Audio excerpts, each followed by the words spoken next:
जय श्री राधे। पूज्य श्री सद्गुरुदेव भगवान के चरणों में प्रणाम। पूज्य श्री राधा बाबा के शब्दों में पूज्य श्री भाई जी की महिमा। पूज्य श्री राधा बाबा पूज्य श्री दुजारी जी से कहते हैं, दो ही बातें समझ में आ रही हैं। पहला, उत्कट लालसा लेकर मन ही मन भगवान से प्रार्थना करें। दूसरा, किसी सच्चे संत का यदि समागम प्राप्त हो तो उन्हीं के सामने हृदय खोलकर कहें कि कैसे भगवान के प्रति मेरा आकर्षण होगा। ये दोनों ही बातें ऐसी हैं कि प्रत्यक्ष तुरंत उसी क्षण कुछ न कुछ उसकी टान अवश्य ही बढ़ जाएगी। कभी मिलकर प्रेम से उनसे बातें करने से ही मन इतना अधिक उन्मत्त हो जाएगा कि स्वयं आश्चर्य होने लग जाएगा। बात ऐसी समझ में आती है कि वह लगन हमारे मन में नहीं होती। लगन होने पर और किसी को पता भी नहीं चलेगा, पर मन निरंतर व्याकुल रहता है। निराशा, दुख, भोगों से घृणा यह हमेशा बनी रहती है। कहाँ जाऊं, क्या करूं, इस प्रकार और कुछ भी अच्छा नहीं लगता। और फिर ऐसी स्थिति होते ही स्वयं भगवान अंतर्यामी रूप से सहायता करने लग जाते हैं, अथवा किसी संत को प्रेरणा करके उसके द्वारा उसकी मदद कराने लग जाते हैं। क्योंकि ऐसा नहीं हो तब तो भक्त एवं भगवान के प्रेम में संबंध में ही त्रुटि पड़ जाए। ये यथा माम प्रपद्यन्ते तांस तथैव भजाम्यहम्। जितनी व्याकुलता यहाँ होगी उस अनुपात से भगवान के अंतःकरण में भी व्याकुलता उत्पन्न होगी ही। अभी भी यत्किंचित हम लोगों के मन में जो इस प्रकार की लालसा उत्पन्न होती है उसका भी असर भगवान पर पड़ता है और वे इस मंद लालसा का भी जवाब देते हैं। परंतु जब तक लालसा तीव्र नहीं होती तब तक भगवान का वह उत्तर ठीक ठीक अनुभव में नहीं आता और इसलिए बेचैनी बनी रहती है। आपने कहा था कोई बात करनी है, आपके लिए शायद यही ज़्यादा अनुकूल पड़ेगा। असल में बात तो क्या है इसे भगवान ही जाने, मुझे बिल्कुल मालूम है नहीं।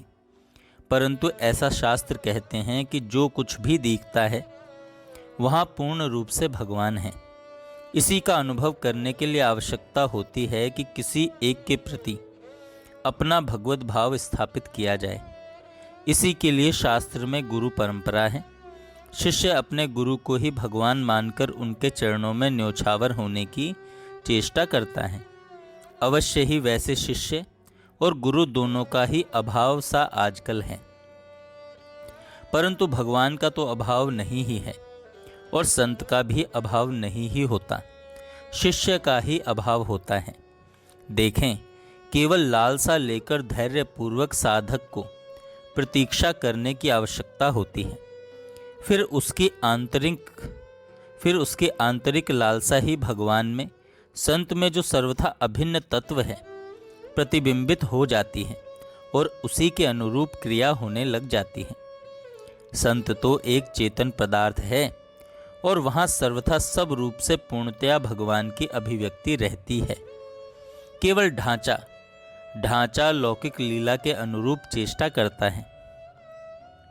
उसके अंतराल में पूर्ण जो भगवान है वे ही काम करते हैं। क्योंकि वस्तुतः संत का अहंकार सर्वथा विलीन हो जाता है, अथवा रहता भी है तो वह अहंकार कुछ ऐसी विलक्षण वस्तु है कि उसे अहंकार रखने वाला साधारण प्राणी समझ ही नहीं सकता। अतः वहाँ भगवान की पूर्ण शक्ति अभिव्यक्त रहती है। प्रत्येक मनुष्य के अंतःकरण में भगवान अपनी पूर्ण शक्ति के साथ हैं तो अवश्य, परंतु उसके एवं भगवान के बीच में अहंकार का एक पर्दा रहता है।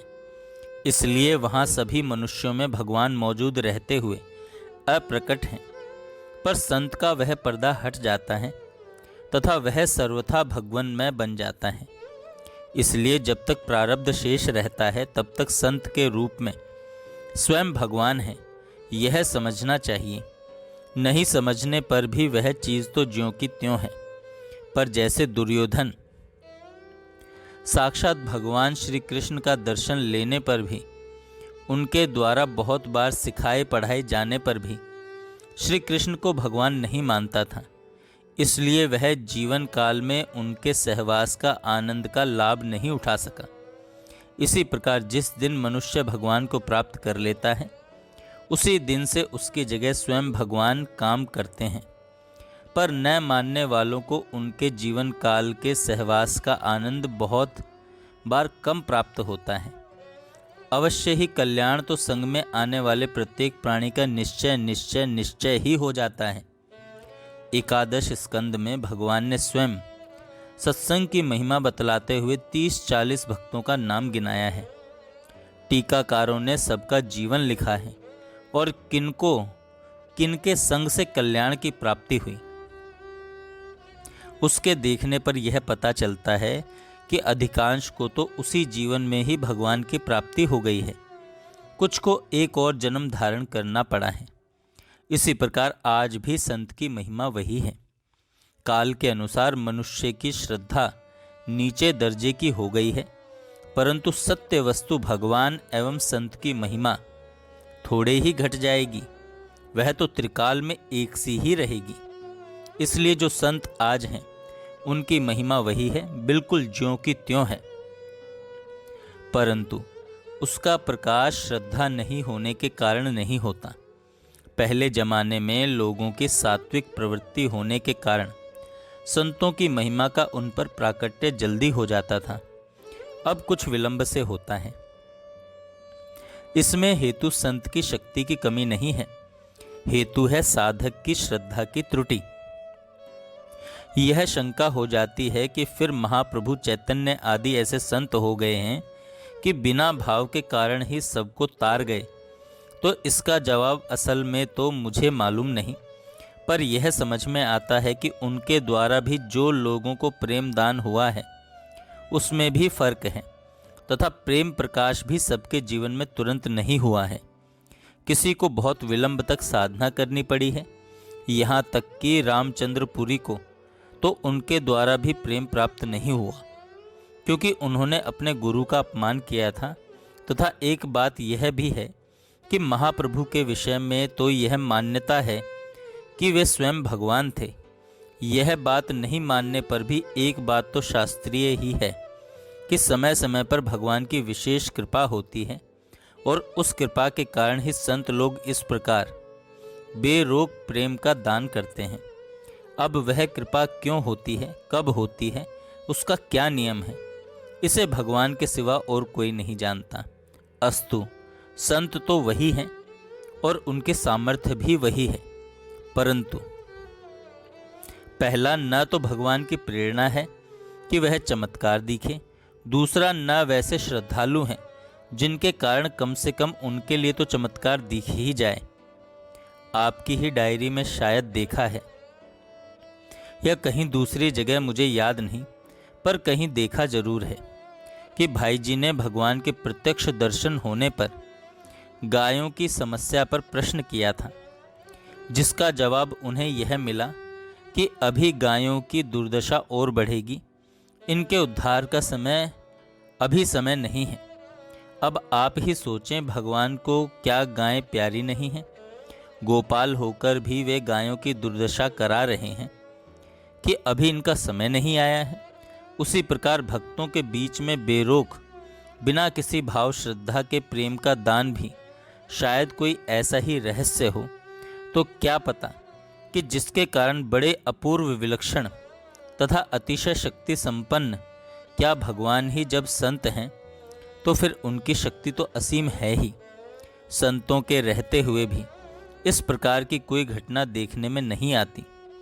सारांश यह है कि संत की शक्ति वही है और काम भी वही करती है, वही आगे का भी करेगी, पर अपनी ओर से मनुष्य को यही चेष्टा करनी चाहिए कि हम उनकी कृपा को अनुभव कर सकें। और इसमें योग्यता केवल इतनी ही आवश्यक है कि संत के प्रति भगवत भाव हो जाए।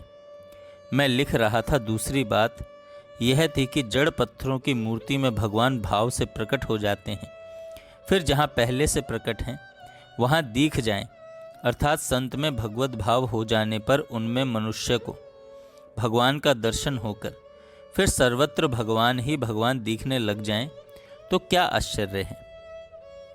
जय श्री राधे। जय श्री राधे। पूज्य श्री सद्गुरुदेव भगवान के चरणों में